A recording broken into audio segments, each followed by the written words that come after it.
فيديو النهاردة عن الفنان أشرف مصلحي وعن خبر أحزن الوسط الفني كله. تدهور الوضع الصحي للفنان أشرف مصلحي وإصابته بمرض السرطان ودخوله المستشفى في حالة متدهورة.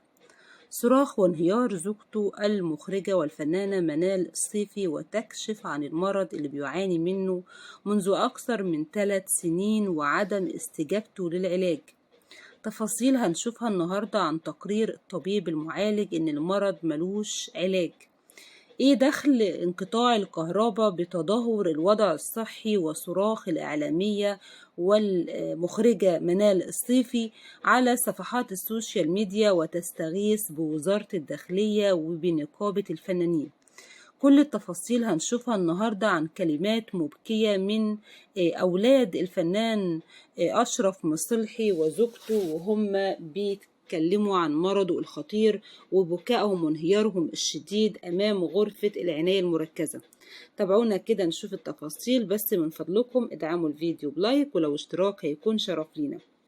منذ الساعات الماضية القليلة تصدر اسم الفنان أشرف مصلحي صفحات التواصل الاجتماعي وأصبح ترند الفنانين النهاردة بسبب الأخبار المبكية والحزينة اللي أحزنت كل جمهوره وكل محبيه. أعلنت زوجته المخرجة الشهيرة منال الصيفي عن تدهور الوضع الصحي لزوجها، وإنها كانت بتخفي تدهور الوضع ده منذ أكثر من 3 سنين، وأكدت إنه بيعاني من مرض السرطان اللعين منذ أكثر من سنوات، وإنها كانت مخبية الموضوع على أهله وعلى إخواته، كل اللي كانوا يعرفوا هم أولاده ونقيب الفنانين أشرف زكي فقط.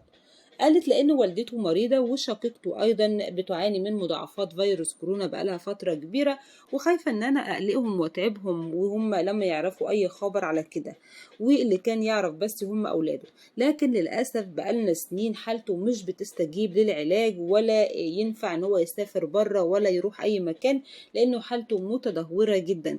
والفترة اللي فاتت كان بيكون موضوع على جهاز التنفس الصناعي 3 جلسات باليوم، لكن للأسف انقطاع الكهرباء يعني مستمر أثناء الجلسة اللي بياخدها، بنلاقي انقطاع الكهرباء، وده طبعا كان بيؤدي إلى تدهور وضعه الصحي، وما كناش عارفين نشتري مولد كهرباء كمان.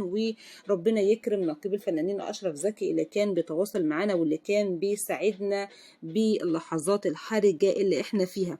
اتكلمت منال الصيفي وقالت ان الاطباء نصحوني غادر المستشفى، لكن للاسف رجع عشان منعته انه يتعالج بالبيت، لكن للاسف تدهور الوضع اصبح كبير جدا وتم نقله المستشفى، ووضعه للاسف ما بين الحياة والموت. طلبت الزوجة والاولاد الدعاء للفنان اشرف مصلحي، دعواتكم له بالشفاء.